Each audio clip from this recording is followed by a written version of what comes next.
السلام عليكم ورحمة الله وبركاته.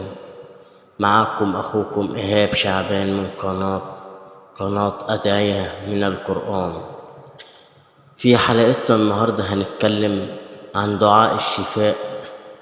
يعد أفضل ما يقوله المسلم للمريض هي كلمات دعاء الشفاء التي تعد طوق النجاة له بعد الأخذ بالأسباب للعلاج، ولا يوجد ثواب أفضل من لجوء المسلم بعد إنهاج التعب والمرض إلى الله عز وجل.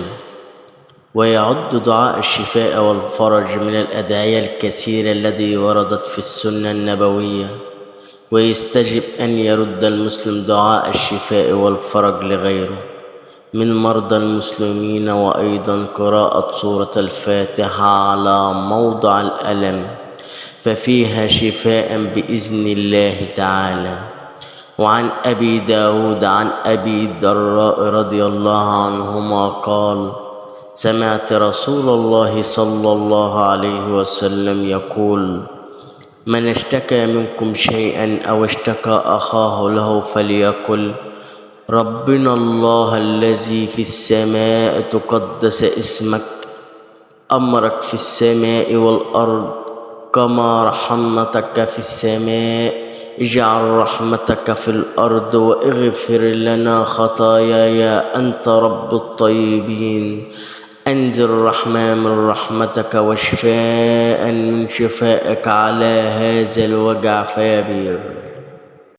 ويقول المسلم في دعاء الشفاء والفرج: اللهم إنا نسألك باسمك الحسنى وبصفاتك العلى وبرحمتك التي وسعت كل شيء أن تمن علينا بالشفاء العاجل، ولا تدع فينا جرحا إلا دويته، ولا ألما إلا سكنته، ولا مريضا إلا شفيته، وألبسنا ثواب الصحة والعافية عاجلا غير آجلا، واشفينا وعافينا واعف عنا، واشملنا بعطفك ومغفرتك، وتولانا برحمتك يا أرحم الراحمين.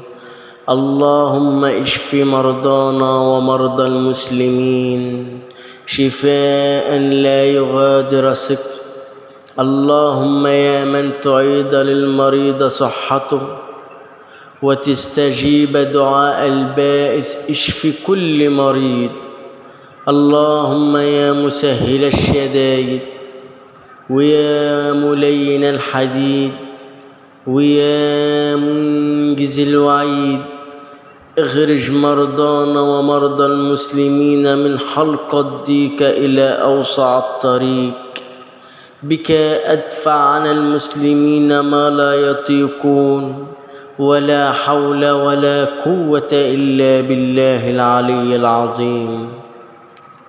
الحمد لله الذي لا إله إلا هو، وله الحمد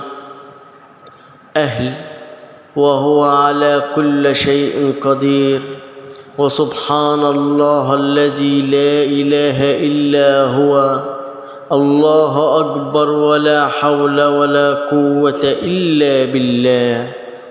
اللهم إنا نسألك بصفاتك العلى التي لا يقدر أحد على وصفها، وبأسمائك الحسنى التي لا يقدر أحد أن يحصيها، وأسألك بذاتك وجلال وجهك الكريم أن تشفي كل مريض وتعافيه بحولك وقوتك يا إلهي.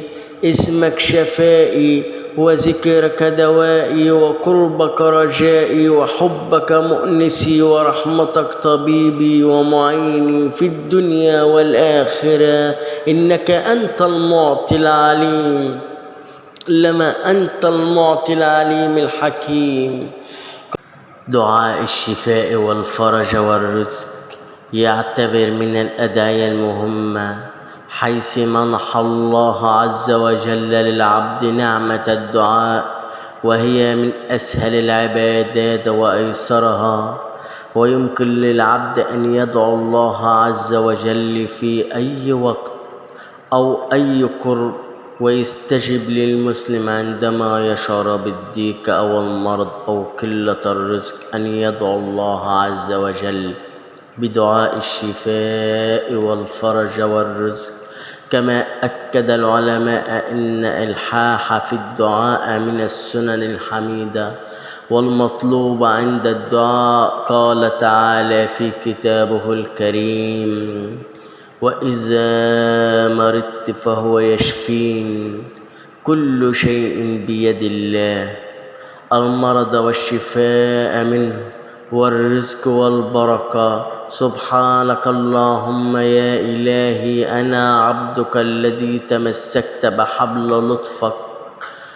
سبحانك اللهم يا إلهي أنا عبدك الذي تمسكت بحبل لطفك.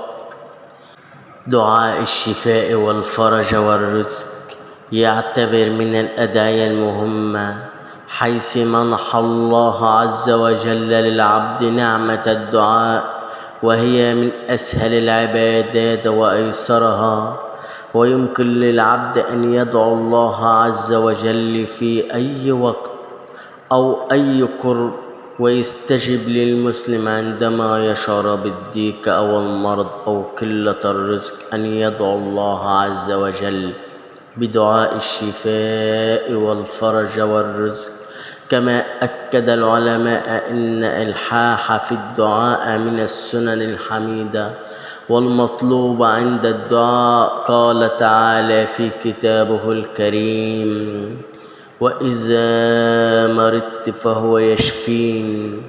كل شيء بيد الله، المرض والشفاء منه والرزق والبركة. سبحانك اللهم يا إلهي أنا عبدك الذي تمسكت بحبل لطفك. سبحانك اللهم يا إلهي أنا عبدك الذي تمسكت بحبل لطفك.